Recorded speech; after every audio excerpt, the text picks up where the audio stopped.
हमने पहले प्रश्न किए थे, आज हमारा दूसरा प्रश्न है प्रश्न 2।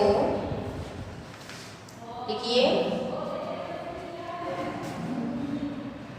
प्रश्न 2।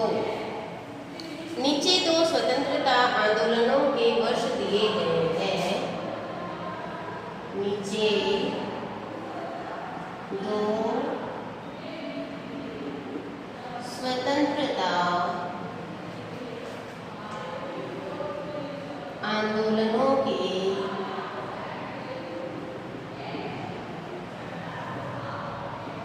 वर्ष दिए गए हैं। मतलब जिन वर्षों में ये आंदोलन हुए थे वो दिए गए हैं। इन दोनों आंदोलनों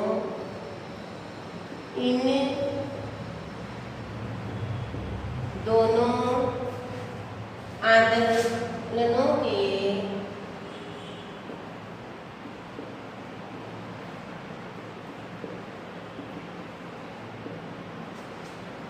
दो स्वतंत्रता सेनानियों के नाम लिखिए। दो स्वतंत्रता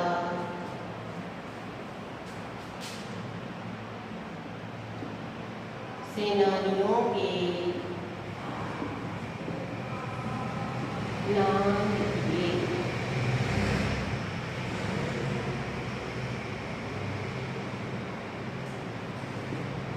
स्वतंत्रता के लिए जब हमारे देश में दो आंदोलन हुए थे, पहला हुआ था 1857 में, सन 1857 में। तो इसमें दो स्वतंत्रता आंदोलन का सेनानियों के नाम लिखने हैं। तो एक तो हम लिखेंगे झांसी की रानी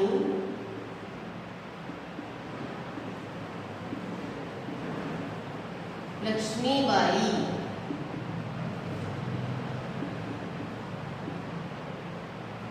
जिनके बारे में हमने पढ़ा है। दूसरा आसफ अली,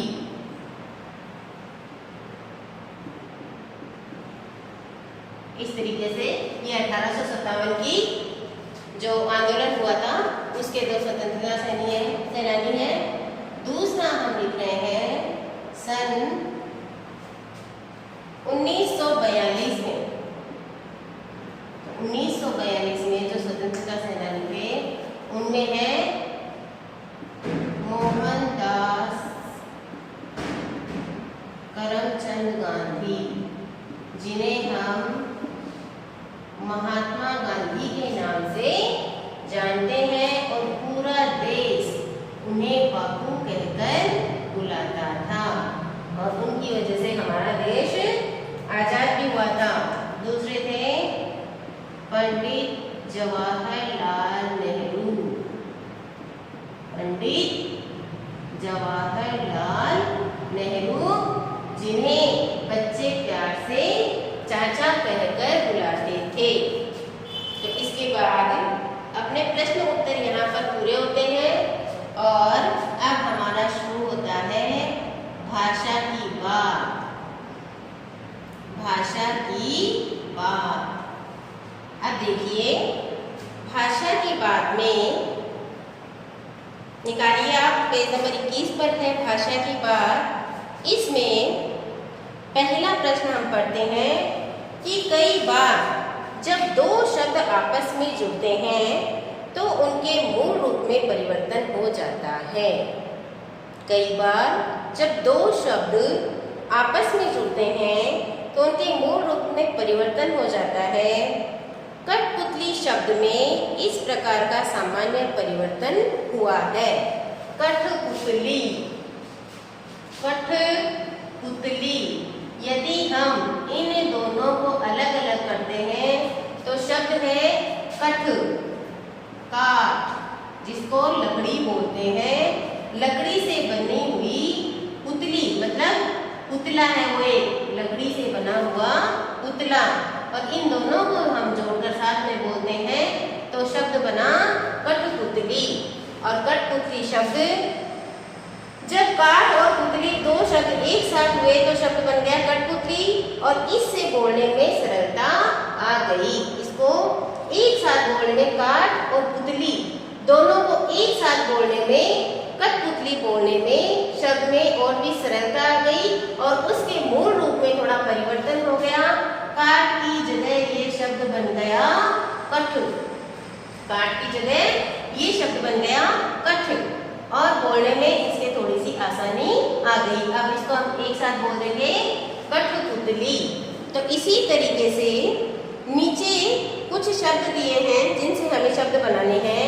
जैसे शब्द दिया है हाथ, ठीक है, और हाथ में एक शब्द और जोड़कर इसके मूल रूप में थोड़ा सा जो परिवर्तन हो जाएगा। इसके बाद में हमें नए शब्द बनाने हैं जैसे हाथ, हाथ और फूल। हाथ जैसे मैं यहाँ पर लिखकर बताती हूँ आपको, हाथ और फूल, इन दोनों को साथ में जोड़ेंगे तो क्या बनेगा हथफुल। और हथफुल क्या होता है, एक आभूषण होता है जिसे हाथ में पहना जाता है। तो इससे एक तो बन गया अपना हथफुल, ठीक है। दूसरा हम इससे शब्द बनाते हैं जैसे हाथ करघा, हाथ से चलाने वाला करघा। और इसको हम एक साथ लिखेंगे तो यहाँ पर बन गया हथकरघा, हथकरघा।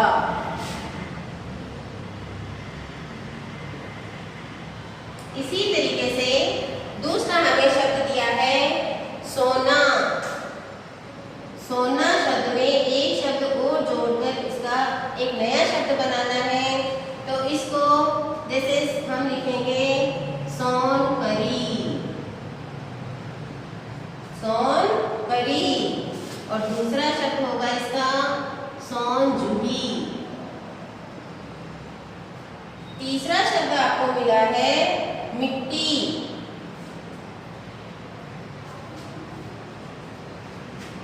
मिट्टी, मिट्टी से होगा मट, मट मैला,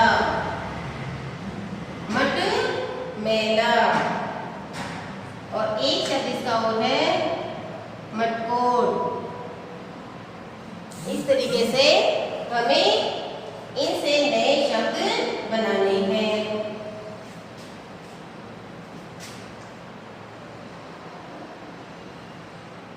हाथ, हाथ से हथ जोड़कर बनाना है। सोना से सन जोड़कर बनाना है। और मिट्टी से मट जोड़कर हमें नया शब्द बनाना है। तो इस तरीके से हमने इनमें सब में दो दो शब्द बना दिए, ठीक है। इसके बाद में अपना अगला नंबर 2 प्रश्न है कि कविता की भाषा में लय और तालमेल बनाने के लिए प्रचलित शब्दों और वाक्यों में बदलाव होता है। कई बार अंत के शब्द से लय में लय मिलाने के लिए अंत के आगे पीछे कर दिया जाता है। जैसे आगे पीछे अधिक प्रचलित शब्दों की जोड़ी है, लेकिन कविता में पीछे आगे का प्रयोग हुआ है। हम मुख्य रूप से आगे पीछे बोलते हैं, आगे पीछे। लेकिन हमने कविता में पढ़ा था कि कविता में प्रयोग हुआ है कि मेरे क्यों मेरे धागे बंधे हैं, मेरे धागे क्यों पीछे आगे। कविता में हमने इनका उल्टा पढ़ा। क्यों पढ़ा? क्योंकि पंक्ति के अंत में आ रहा था धागे, और धागे से लय बैठाने के लिए इस शब्द को उल्टा कर दिया गया। देखिए ये पंक्ति थी अपनी, क्यों है मेरे पीछे आगे, क्यों है मेरे पीछे आगे। जैसे यूं तो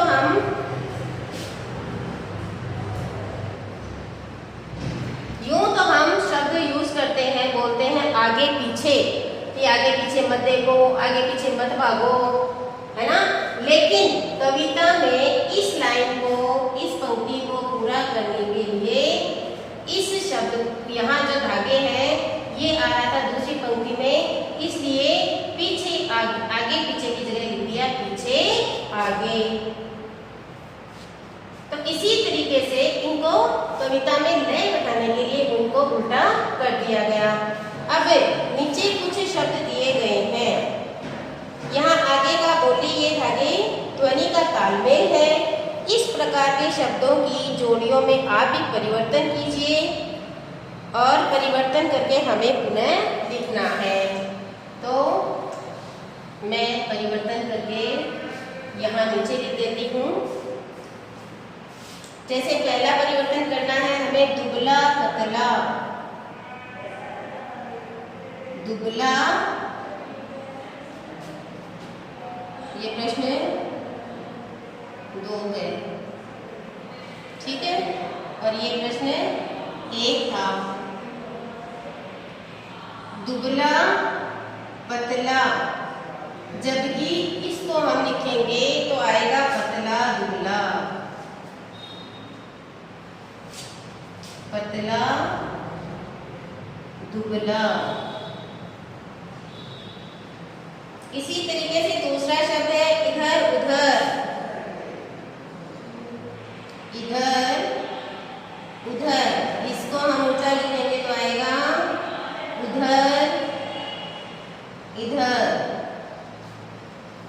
फिर है ऊपर नीचे, ऊपर नीचे, और इसको हम लिखेंगे तो आएगा नीचे ऊपर।